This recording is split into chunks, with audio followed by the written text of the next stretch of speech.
이 시간도 성삼이 자네께서 여러분과 늘 함께 하시기를 원합니다. 참 오랜만에 목요 강설 시간입니다. 가상 7원을 끝으로 목요 강설이 잠시 중단되었지만요, 반드시 다시 시작합니다. 여러분, 모든 게 끊어지지 않습니다. 저는 그래서 다시금 목요일에 이제 로테이션으로 목요 강설이 다시 참전했습니다. 여러분. 그래서 저는 여러분에게 갈라디아서 1장 1절로 11절의 말씀이죠. 11절까지의 말씀, 10절까지의 말씀을 두 부분으로 나누어서 복음의 유일성이라는 주제로 제가 두 번에 걸쳐서 이 부분을 강설을 하려고 합니다. 그래서 먼저 해당 본문, 오늘 갈라디아서 1장 1절로 5절의 말씀을 낭독하고 시작하도록 하지요. 갈라디아서 1장 1절로 5절의 말씀이 되겠습니다. 사람들에게서 난 것도 아니요 사람으로 말미암은 것도 아니요 오직 예수 그리스도와 그를 죽은 자 가운데서 살리신 하나님 아버지로 말미암아 사도된 바울은 함께 있는 모든 형제와 더불어 갈라디아 여러 교회들에게 우리 하나님 아버지와 주 예수 그리스도로부터 은혜와 평강이 있기를 원하노라. 그리스도께서 하나님 곧 우리 아버지의 뜻을 따라 이 악한 세대에서 우리를 건지시려고 우리 죄를 대속하기 위하여 자기 몸을 주셨으니 영광이 그에게 세세토록 있을지어다. 아멘. 자, 여러분, 갈라디아서 많이 접해보신 분도 있겠습니다만 굉장히 중요한 책이죠. 바울 사도가 쓴 서신으로서 갈라디아 지방의 성도들에게 보내진 이른바 회람 서신이라고 불립니다. 회람 서신이라는 말은 특정한 교회가 아닌 여러 교회에서 예배 때 읽혀지도록 한 성격의 서신을 회람 서신이라 그럽니다. 그러나 갈라디아서가 구체적으로 어느 지역의 어떤 신자들에게 보내진 것인지를 단정하기는 어렵습니다. 그러나 적어도 갈라디아 지방에 있는 교회 성도들에게 보내진 서신이라는 것, 그리고 이 갈라디아 지방이 구체적으로 어디냐고 했을 때 바울 사도가 1차 전도여행 당시 복음을 전했던 더베, 루스드라, 이고니온, 비시디아, 안디옥 등이 포함된 남부 갈라디아 지방 교회 성도들에게 보내는 편지라고 보는 견해가 우세합니다. 자, 그렇다면 무엇 때문에 이 편지를 바울 사도가 기록해서 갈라디아 지방의 교회 성도들에게 읽게 한 것일까요? 그것은 바로 율법주의 이단들을 교회에서 몰아내기 위함이었습니다. 거짓 교사라 불리면서 다른 복음을 전하는 자들이라 불리는 이 이단들은 죄인이 하나님 앞에 의롭다함을 얻기 위해서는 그리스도에 대한 믿음뿐만 아니라 거기에 더해 율법도 준수해야 한다고 하는 이른바 행위구원론을 가르친 거죠. 주목할 것은 이런 거짓된 가르침이 복음이 전파된 지 얼마 지나지 않아서 창궐 했다는 것이고, 1세기 당시나 현재 21세기나 여전히 이것이 판을 치고 있으면서 성도들을 미혹하고 있다는 사실입니다. 그러다 보니 당시 유대주의 거짓 교사들은 자신들을 합리화하려고 바울의 사도직을 의심하고 험담을 하죠. 자, 거기에 대한 내용이 이제 11절부터 나오는 겁니다. 심지어 바울의 가르침을 잘못된 것이라고 모함하기에 이릅니다. 이런 소식들이 바울 사도의 귀에 들어갔고 갈라디아 교회에 퍼져 있는 심각한 누룩인 율법주의자들을 다 제거하고 더 나아가서 율법의 행위가 아닌 오직 믿음으로 말미암아 구원을 받는다라고 하는 이신칭의의 구원을 다시금 강조하여 갈라디아 교인들의 순수한 신앙을 되찾고자 했습니다. 그것과 동시에 바울 사도는 자신이 그리스도의 참된 사도라는 것과 또한 자신이 전한 복음이 하나님의 진정한 참된 복음임을 천명하기 위해 이 서신을 성령의 감동하심을 따라 기록하여 보냈던 것입니다. 시청자 성도들이시오, 복음이 오순절에 성령께서 강림하신 이래 벌써 2000년의 시간이 흘렀습니다. 본문을 통해서 21세기를 살아가는 우리 주위에서 정말로 여전히 판치는 율법주의를 비롯한 각종 이단들을 배척하고 또한 바르고 순수한 복음 진리를 따라 생활하며 풍성한 성령의 열매를 맺는 우리 모든 시청자 성도들 되시기를 바랍니다. 아멘. 여러분은 교회 왜 다닙니까? 굉장히 원초적인 질문을 또 하죠. 교회 왜 다니냐? 제가 4개의 답안을 드릴게요. 자, 여기서 하나 골라보십시오. 자, 4개의 답안. 1번, 착하게 살기 위해서 1번이에요. 그리고 2번, 착하게 살아서 구원받으려고. 3번, 열심히 노력해가지고 하나님 만나려고. 4번, 구원받았으니까 내 마음 그냥 자유를 누리기 위해서. 여러분 몇 번이에요? 몇 번입니까? 자, 하나하나 살피죠. 1번, 착하게 살기 위해서 하신 분 손. 1번 하신 분 집으로 가세요. 자, 2번 착하게 살아서 구원받으려고 하신 분 손 들어보세요. 2번 율법주의자들이에요. 자, 3번 열심히 노력해서 하나님 만나려고. 자, 그냥 종교인입니다. 4번 구원받았으니 내 마음껏 자유를 누리기 위해서 율법 폐기론자입니다. 자, 다 4개의 답안에 답이 없어요. 하나라도 고르신 분은 나가세요. 자, 혹시나 그 중에서 하나 고르신 분이 있다면 진짜 나가지 마시고요. 이래서 본 강설이 필요한 거예요. 여러분, 바울 사도가 처음 갈라디아 지방 가서 복음 전했습니다. 예수 그리스도께서 십자가에서 죽으심과 부활을 믿으라. 그리하면 죄사함을 받고 영생을 얻으리라. 갈라디아 사람들은 그 복음을 듣고 기뻐하며 예수 그리스도를 믿게 되었습니다. 이 사람들은 대다수가 이방인들이지 유대인들 아닙니다. 그런데 시간이 좀 흐르고 나서 예루살렘에서 율법주의에 빠져있던 자칭 그리스도인들이 자칭이요 그들에게 가서 묻습니다. 오늘날 구원파 같은 질문을 하는 거죠. 너희들 구원 받았니? 그러니까 당연히 구원 받았지. 그럼 무엇을 어떻게 믿고 구원 받았니? 예수 그리스도의 십자가 부활을 믿어서 구원 받았다 라고 말하니까 그들이 말합니다. 웃기지 마. 우리는 조상 대대로 하나님을 믿고 살았는데 너희들이 뭘 안다고 함부로 구원을 운운하니? 도대체 너희들 누구한테 배웠어? 그러니까 갈라디아 성도들이 뭐라고 그랬겠어요? 우리 바울 사도한테 배웠어. 그러니까 이 유대주의자들이 에이 바울은 사도 아니야. 잘못 배웠네. 생각해봐. 바울이 예수님하고 같이 다니기로 했어? 바울이 예수님하고 식사하게 한 줄 알아? 그 사람 과거 잘 알잖아. 예수님 믿는 사람 때려잡고 다니는 사람 아니니? 그 사람이 믿은 지 얼마나 되었다고 그 사람이 사도라는 거야. 그 사람 사도 아니야. 사도 아니라고. 사도라면 베드로나 요한이나 야고보가 사도지. 바울은 무슨 놈의 바울 이랬다는 거예요. 그러니까 이제 믿기 시작한 정말 믿음이 연약한 어린 성도들이 어떻겠습니까, 여러분? 당황한 거예요. 그럼 어떻게 해야 돼요? 가르쳐 주세요. 그러니까 유대주의자들이 말해요. 예수 믿어야지, 예수. 당연히 예수 믿어야지. 그러나 말씀을 지켜야 구원을 받지. 어떤 말씀을 지켜야 돼요? 너희들 할례 받았어? 아니요, 안 받았는데요. 근데 너희들이 문제가 있다. 아브라함이 우리 조상인데 그분이 할례를 받았잖아? 후손들도 다 난 지 8일째 만에 할례를 받았어. 그런데 너희들이 감히 할례도 안 받고 천국 간다고? 아유, 아니야. 그러니까 갈라디아 지방 교회 성도들의 의견이 딱 2가지로 나뉘어버립니다. 지금이라도 할례 받아야 되는 거 아니야?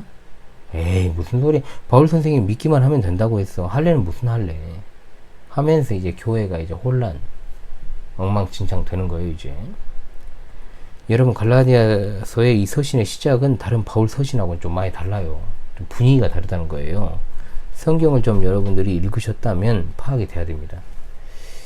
모든 바울 서신은 차분하게 이렇게 시작을 하죠. 보통은 하나님의 뜻으로 사도가 된 나 바울은 아무개 교회 성도들에게 편지하노니 하나님의 은혜와 평강이 너희에게 있을지어다. 이런 식으로 시작을 합니다. 대부분.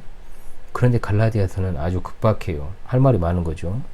사람에게서 난 것도 아니요 사람으로 말미암은 것도 아니요 오직 예수 그리스도와 그를 죽은 자 가운데 살리신 하나님 아버지로 말미암아 사도된 바울은 이라고 되어 있어요.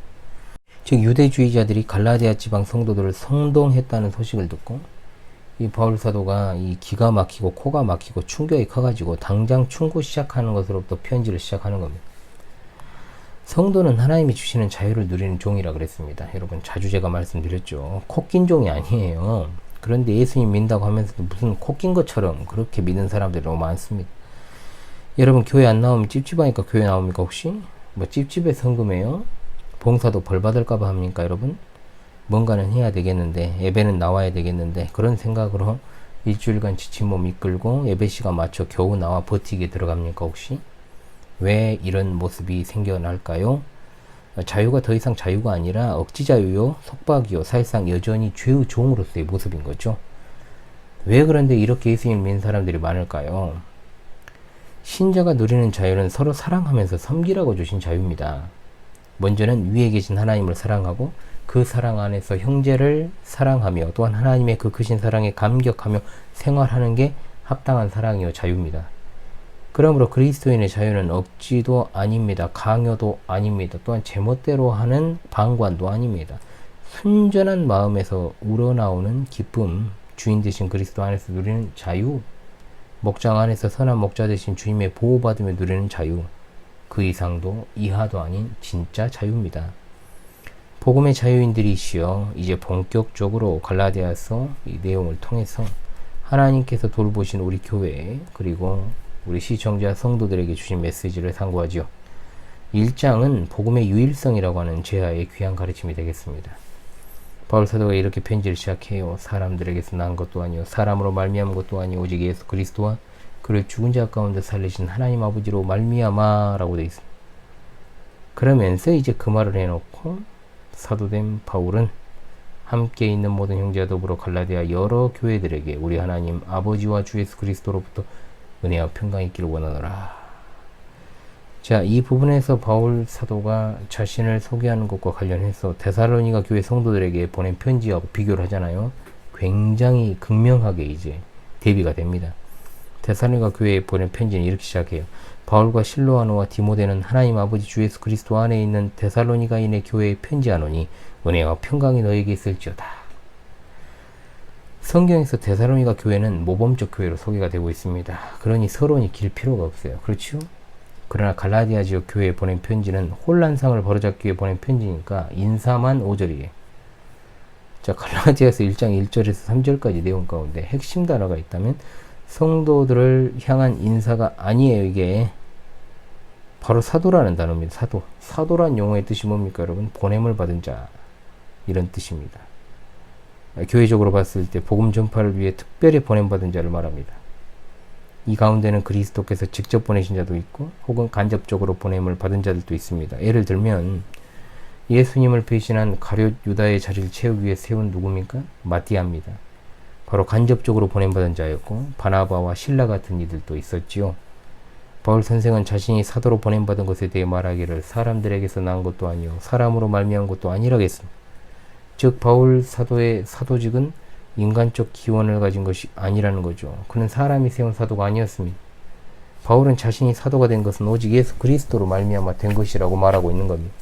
그가 예수 믿는 사람들을 붙잡으려고 다메섹에 가까이 가고 있었을 때 부활하신 예수님께서 빛 가운데 나타나셔서 그를 변화시켰고 예수님은 그를 택하셔서 주의 이름을 전하는 자가 되게 하셨던 겁니다. 바울 사도는 또한 자신이 사도된 것이 그를 죽은 자 가운데서 살리신 하나님 아버지로 말미암아 된 것이라고 말합니다. 하나님께서 죽은 자 가운데서 그리스도를 살리신 것은 복음 진리에 있어서 매우 중요한 내용입니다. 만일 그리스도께서 죽은 자 가운데서 다시 사시지 않았다면 그는 결코 믿을 만한 자가 되지 못하셨을 겁니다. 우리 예수님은 공적 사역 가운데 제자들에게 자신이 부활할 것임을 세 차례 공언하셨습니다. 그러므로 만약 예수님이 부활하시지 않았다면 예수님은 우리의 구세주가 되실 수 없었을 것입니다. 그러나 우리 주님은 죽은 자 가운데서 다시 살아나셨습니다. 예수님께서 처음에 세우신 12 제자들은 그의 부활을 직접 본 목격자들이요 증인들이었습니다. 즉 그분의 제자들이 부활의 증인들이라 이 말입니다. 하나님 아버지께서 그를 살리셨습니다. 그 하나님 아버지께서 바울을 사도로 삼으셨습니다. 이와 같이 바울의 사도 직분은 하나님께 그 기원을 두고 있는 것으로 하나님이 그 직분의 보증이 되십니다. 그런데 여러분, 지상의 하나님이라 자처하는 교황, 인간에게 그 기원을 두고 있지 않습니까? 결코 교황직은 하나님으로부터 나온 것이 아닙니다. 그들은 베드로 사도를 일대 교황이라 부르고 그 이후 여러 세월을 거쳐 현재 프란치스코 교황을 266대 교황이라 부르죠. 그들의 직분이 예수 그리스도와 하나님 아버지로부터 오지 않았다는 건 다른 것을 다 차치하고서라도 예수 그리스도를 전하지 않고 또한 성경의 가르침을 마음대로 난도질하는 모습에서 드러납니다. 또한 이 시대에는 여러분 자신들을 갖다가 사도라고 주장하는 무리들이 있지요. 이른바 신사도라고 하는 것인데 교회에서 사도와 선지자직이 회복되어야 된다라고 주장을 합니다. 그러나 초대교회에만 주어진 사도직은 성경 말씀에 따라서 두 가지의 조건이 충족돼야 됩니다. 첫 번째, 그리스도의 공적인 사역과 생애와 그리고 부활하신 주를 목격한 자여야 된다. 두 번째, 그리스도에 의해서 복음 사역자로 직접 택함받은 자가 해당됩니다. 그런데 어찌 베드로 사도 이후에 300년 후 주후 444년에 레오 1세라는 사람이 로마 주교의 수의권을 주장하면서 천국 열쇠를 자신이 받았다라고 할 수 있습니까? 2000년이 지나 해계망측한 무리들이 자신들을 신사도라고 하면서 애언을 한다고 떠들어대며 교회를 어지럽히고 있으니 얼마나 이것이 여러분 통곡할 노릇입니까? 그런데 더 문제는 뭡니까? 이런 자들한테 미혹되어 가지고 헤어나오지 못하고 있는 사람들, 그리고 한국 교계의 아주 많은 숫자, 제가 볼 때엔 85%에서 거의 90%는 신사도 운동의 영향을 받지 않는 교회를 찾기가 어려울 정도. 이단이나 사이비는 말할 것도 없고 신사도 운동은 이미 한국 교회에 너무나도 광범위하게 이 모양 저 모양으로 침투해 있고, 신사도 운동 영향받지 않는 교회를 찾는 것이 오히려 더 힘든 그런 시기가 이미 도래를 해버렸다는 거죠. 성도들이 특별한 분별력과 주의력을 요하는 거예요. 이처럼 오직 예수 그리스도 하나님 아버지로 말미암아 사도된 바울은 모든 형제로 더불어 갈라디아 여러 교회들에게 문안했습니다. 하나님의 진리는 몇몇 개인들의 진리가 아닙니다. 하나님의 모든 백성의 공동적인 진리요, 주의 백성들이 다 함께 고백하고 증거하고 감사하는 진리입니다. 디도서 1장 4절에 같은 믿음이란 말이 나오죠. 이것은 공통적 믿음이란 뜻입니다. 우리 믿음은 모든 성도들의 공통적인 믿음입니다. 우리의 신앙은 역사적 정통 기독교의 신앙이요, 오직 한 뿌리 한 갈래로 내려온 한 주, 한 성령, 정말로 그 안에서 믿는 오직 하나뿐인 성경적 믿음이라 이 말입니다. 그러므로 우리가 받은 구원도 공통적인 구원입니다. 우리는 하나된 신앙 안에서 단 하나의 구원을 받은 자들임을 믿으시기 바랍니다. 바울 사도는 자기와 함께한 성도들과 일꾼들을 형제라고 부르고 있습니다. 그것은 그의 겸손한 처신을 보여줍니다. 예수님도 제자들을 형제라고 그러셨어요. 마태복음 12장 50절, 누구든지 하늘에 계신 내 아버지의 뜻대로 행하는 자가 내 형제요, 자매요, 모친이라. 하늘가족이란 말을 제가 자주 쓰잖아요, 여러분. 그 의미를 갖다가 제대로 파악하지 않으면요, 여러분들 절대로 이 하나님 예수님의 말씀, 마태복음 12장 50절의 말씀을 이해할 수 없습니다. 마태복음 28장 10절에도 부활하신 주님께서 제자들을 내 형제들이라고 부르셨죠. 분명히 직책으로만 놓고 보면 사도직에 있는 사람은 대단히 높은 사람이에요. 그러나 구원받은 한 생명으로서의 위치로 내려와 보니 똑같이 주님의 십자가로 생명 얻은 형제들이라는 뜻입니다. 바울 사도는 고린도후서 1장 24절에서 우리가 너희 믿음을 주관하려는 것이 아니요 오직 너희 기쁨을 돕는 자가 되려 함이니 이는 너희가 믿음에 섰음이라. 교회 안에서 말씀을 맡은 직분자인 목사나 그리고 여러 가지 봉사를 맡은 분들은 내가 다른 이들보다 더 뛰어나고 잘나고 똑똑해서 그것을 갖다가 수행하고 있는 것이 아니라 그리스도 안에서 하나된 지체로서의 의식을 갖고 봉사하는 것이다 라고 생각을 해야 되는 겁니다. 우리가 공통된 믿음을 가지고 있다는 건 우리가 하나라는 뜻이기도 해요. 그렇다면 교회의 지체로 내가 무슨 일을 하든지 간에, 그리고 다른 성도들이 무슨 일을 하든지 간에 그것이 밉게 보일 리가 없지요. 아름다워 보입니다. 사랑스러워 보입니다. 또한 각 지체들에게 좋은 일이 생겼을 때는 내가 한 일로, 내 일로 생각을 하니까 불협화음이나 다툼이나 질투란 게 있을 수 없습니다. 그래서 바울 사도는 함께 있는 모든 형제와 더불어 갈라디아 여러 교회에게 문안을 하는 겁니다. 우리 하나님 아버지와 주 예수 그리스도로부터 은혜와 평강이 있기를 원하노라. 자주 보고 듣는 말이라고 해서 절대로 이 말이 여러분 형식적인 인사가 아닙니다. 또한 주 예수 그리스도 안에 있지 않은 자들에게는 이런 인사를 할 수도 없고요, 받을 수도 없는 겁니다. 그러므로 진짜 은혜를 깊이 알아야 됩니다. 우리의 구원은 우리의 손에서 온 것이 아닙니다. 다른 곳에서 온 것이 아닙니다. 다름 아닌 하나님의 은혜의 선물로 말미암은 것입니다. 은혜라는 것은 자격이 전혀 없는 자에게 가장 귀중한 것을 선물로 주시는 것을 말합니다. 하나님의 은혜가 아니면 하나님 앞에 죄인일 뿐인 인간은 아무도 도저히 설 수도 없고 고개조차 들 수 없는 존재들입니다. 왜냐하면 자격이 전혀 없기 때문입니다. 로마서 5장 6절 말씀, 우리가 아직 연약할 때 기약대로 그리스도께서 경건하지 않은 자를 위해 죽으셨도다. 아멘. 유능하고 착했을 때가 아니에요. 무력하고 아무것도 할 수 없는 가운데 존재들을 위해서 예수님께서 대신 죽으심으로 우리를 갖다가 더 이상 무능한 것이 아니라 유능한 자로, 은혜받은 자로 삼아 주신 겁니다. 또한 이어 8절의 말씀에 우리가 아직 죄인 되었을 때 그리스도께서 우리를 위하여 죽으심으로 하나님께서 우리에 대한 자기의 사랑을 확증하셨느니라. 아멘. 무능하기만 하면 다행이죠. 그렇지 않습니까? 우리가 죄를 지어서 저질러 죄인 되었을 때 영원한 사망의 형벌을 받아 마땅한 때 그리스도께서 우리를 위해 죽으심으로 자신의 사랑을 확증하셨다라고 했습니다.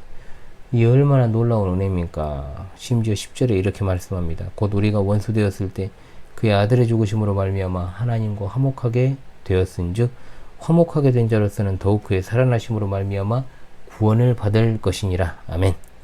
그냥 무능한 것도 아니고 그냥 죄인도 아니라 원수였다는 겁니다. 원수.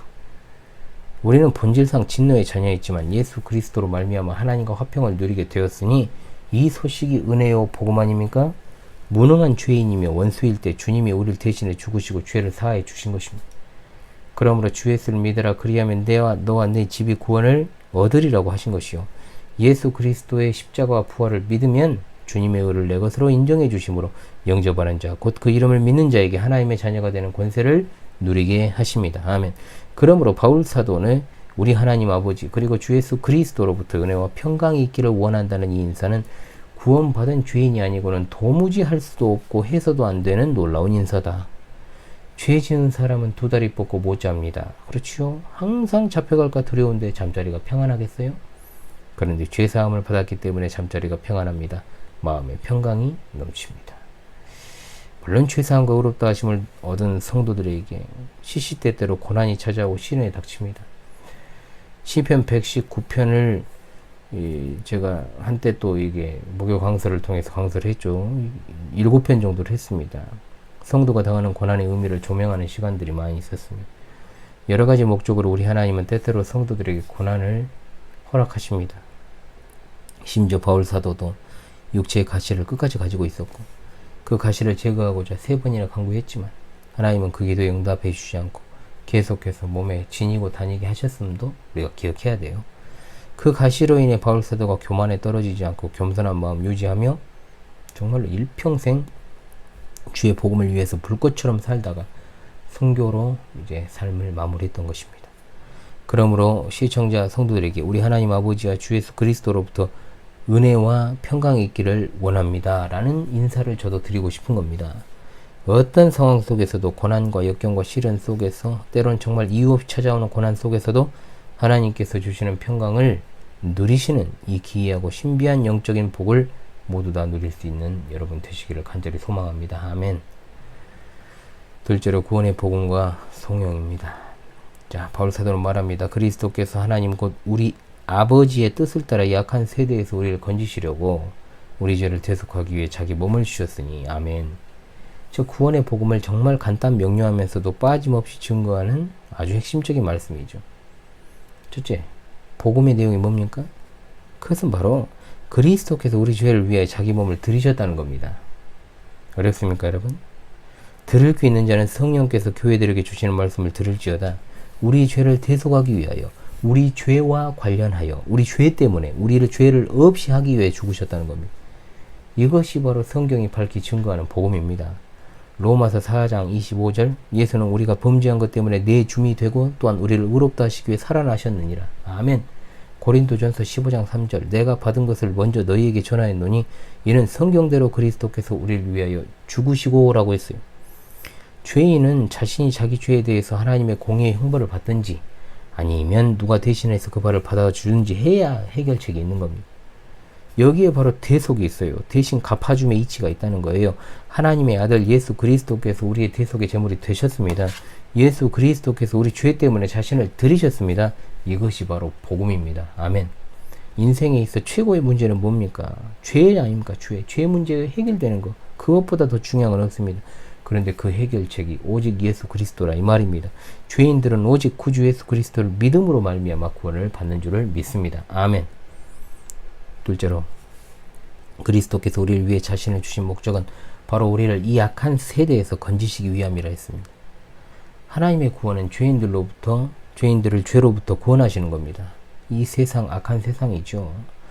또 사람들은 심히 죄악된 삶을 실제로 살아가고 있습니다. 그러므로 그들은 하나님을 거절하고 당연히 하나님의 뜻을 거절하며 선하고 의로운 하나님과 관련한 모든 것들을 배척하고 의도적으로 무시하고 싫어하고 미워합니다. 그러므로 필요한 게 구원입니다. 구원. 죄는 이 세상에서의 모든 불행의 원인일 뿐만 아니라 또한 인간의 죽음과 영원한 지옥 형벌의 원인이죠. 결단코 죄의 문제가 해결됨이 없이는 아무런 해답이 없다는 겁니다. 하나님의 택하심 받은 자들은 이 악한 세상으로부터 또한 하나님의 심판으로부터 구원받아야 됩니다. 우리는 이 악한 세상으로부터 구원받았습니다. 구원받은 성도들의 모임이 바로 교회입니다. 따라서 내가 구원받았는지 확신하지 못하는 이들이 계십니까? 잘 들으십시오. 죄 사함의 열쇠는 오직 예수 그리스도십니다. 죄의 문제가 해결되지 않고는 당신의 인생이 아무리 잘 풀리고 성공하고 사업이 잘 돼서 돈방석에 내앉는다고 해도 구원이 없습니다. 마음의 평강 없습니다. 뭐 그런 분 없겠죠. 지금 보고 계시는 분은. 계속해서 그러면 그런 인생을 살아가시렵니까? 이 시간 성령께서 주 예수 그리스도를 믿으라는 그 부르심에 응답하시는 여러분 되시기 바랍니다.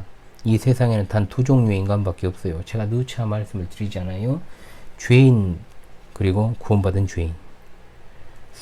속히 죄악의 자리에서 떠나 주 예수 그리스도를 믿고 교회의 정식 회원이 되는 것이 필요합니다. 또한 믿는 성도들은 이 귀한 복음 진리를 본인만 소유할 뿐만 아니라 전하고 초청하고 전도하는 것에도 힘써야 되겠죠. 자, 또한 믿는 성도들은요, 이 악한 세대를 본받지 말아야 됩니다. 하나님의 말씀에 따라 오직 마음을 새롭고 하고 변화를 받아 하나님의 선하시고 기뻐하시고 온전하신 뜻이 무엇인지를 분별해야 됩니다. 즉 이 세상이 전부인 것처럼 자꾸만 몰아가는 그런 어떤 세속주의적 가치관을 따르지 말고 교회에 발도 들이지 못하게 하고 육에 속한 자들, 땅에 속한 자들과 더불어 교제하며 뜻을 함께 도모하지 말아야 됩니다. 오직 성령에 속해 하늘에 속한 자들, 하늘 가족과 더불어 교회에서 모이기 힘쓰고 성도의 참된 교제를 나눠야 된다. 현올 TV가 바로 그러한 역할을 여러분과 함께 감당할 수 있기를 원합니다. 실제로 그리스도께서 자신을 들여 우리를 구원하신 것은 하나님의 뜻이었다라고 분명하게 말씀하죠. 우리의 구원은 하나님의 영원한 뜻에서 비롯된 것입니다. 에베소서 1장 4절 창세전에 그리스도 안에서 우리를 택하사 우리로 사랑 안에서 그 앞에 거룩하고 흠이 없게 하시려고 그 기쁘신 뜻대로 우리를 예정하사 예수 그리스도로 말미암아 자기 아들들이 되게 하셨다라고 했습니다. 아멘. 사실 하나님께서는 풀리지 않는 이 세상의 모든 수수께끼의 해답이 되십니다. 영원 전부터 스스로 계시는 하나님은 모든 문제의 답이십니다. 해답입니다. 우리의 구원도 우연한 사건 아닙니다. 바로 그 하나님께서 만세 전부터 계획하신 뜻을 따라 이루어진 일입니다. 그러므로 2023년 6월 22일에 이 영상을 시청하고 계신 어떤 분도 우연하게 이 영상을 들으시는 분은 지금도 그렇고 앞으로도 없을 줄로 믿습니다. 모두 다 하나님의 작정하심에 의해서 이루어진 일이요 또한 구원받은 우리에게는 더욱더 큰 은혜를 주시기 위해 복음 듣는 이들에게는 외적 부르심을 통해 구원 얻게 하기 위함인 줄을 여러분 꼭 믿으시기 바랍니다. 아멘. 끝으로 영광이 그에게 세세토록 있을지어다. 아멘. 영광이 그에게 있을지어다라고 했는데 그는 바로 하나님 곧 우리 아버지를 가리키지요. 흔히 이것을 인사말 뒤에 나오는 성령이라 이렇게 부릅니다. 여기서는 문맥상 그것보다는 하나님 아버지와 아들 예수 그리스도에 대한 충성과 헌신을 다짐하는 부분이다라고 봐야 됩니다. 영광이 세세토록 있을지어다는 말만 그렇게 하는 게 아니고 삶 가운데서 그분을 바로 나타내며 살아야 된다는 뜻입니다. 하나님은 죄인인 우리를 사랑하셔서 자신의 독생자를 내어주시기까지 했습니다. 그 은혜를 입은 우리도 구원받은 죄인으로 나 자신이 믿지 않는 자보다 더 낫다는 생각을 버려야 됩니다. 예수님 전하는 것에 힘써야 되겠죠. 우리가 여러가지 삶으로 그리고 우리 입술로 우리가 믿는 예수 그리스도의 그 고귀한 사랑과 희생을 생각하면서 우리가 교회에서 성찬을 통해 은혜 받는 것과 같이 우리는 속히 그리스도의 복음을 모르는 이들에게도 복음을 전하여서 그 성찬의 기쁨을 함께 맛보며 누리는 것을 우리 삶의 아주 중요한 기쁨의 하나로 목표로 또 삼아야 될 줄로 압니다. 우리가 아무리 여러분 날고 키워도 이 땅에서 100년을 삽니까? 영원한 천국을 이미 소유했음에도 불구하고 우리 삶은 왜 이렇게 땅에 집착하는지 몰라요. 그러므로 이 땅에서 주님을 위해 고난받고 주님의 이름 전하는 것에 만족하며 살아간다는 것은 한숨을 쉴 일이 아닙니다. 고생스러운 일 아닙니다. 마땅히 해야 될 일이고 또한 그것이 우리의 기쁨이 되어야만 하는 겁니다. 피해의식에 여러분 젖어서 살아가지 마십시오. 신앙을 기쁨으로 하지 않으니 언제나 하나님의 신앙도 뒷전이고 다른 일을 위해 희생할 줄도 모르는 모습은 없습니까? 자기를 사랑해주는 사람을 위해 누군들 사랑하지 못하고 희생하지 못합니까? 물론 더러 교회 안에도 그런 것도 할 줄 모르면서 살아가는 비상식적인 사람들도 있긴 하지요. 그럼에도 불구하고 우리는 믿는 성도들 아닙니까? 그러면 이 땅을 살아가는 동안에 정말로 남을 위해서 수고하고 희생하고 헌신하며 살아가야 돼요. 그냥 무턱대고 그렇게 하는 게 아니고요. 이 좋은 복음을 먼저 믿었으니까 이제는 그것을 함께 누릴 수 있기를 간절히 바라는 심정으로 그 기쁨을 맛보게 하려는 심정으로 살아가야 된다 이 말입니다. 시청자 성도 여러분, 세상의 끝자락이 다가올수록 오직 예수 그리스도를 통한 복음의 유일성을 증거하십시오. 또한 삶 가운데서 하나님을 향한 찬송이 넘쳐나야 될 줄로 압니다. 우리를 위해서 자기 몸을 대속의 제물로 십자가에 내어주신 예수 그리스도를 사랑하시기 바랍니다. 이 악한 세상 속에서 말과 행동에서 구원받은 자답게 죄악된 말과 행위를 멀리하시기 바랍니다. 복음의 유일성을 믿는 신앙인답게 이 시대의 갖가지 그릇된 사조들을 멀리하고 성별하여 우리가 믿는 복음이 참으로 유일한 것임을 우리 삶으로 드러내십시다. 이와 같은 은혜가 여러분에게 늘 넘칠 수 있기를 간절히 소망합니다. 마라나타 샬롬, 우리 주님 곧 오십니다. 할렐루야, 아멘.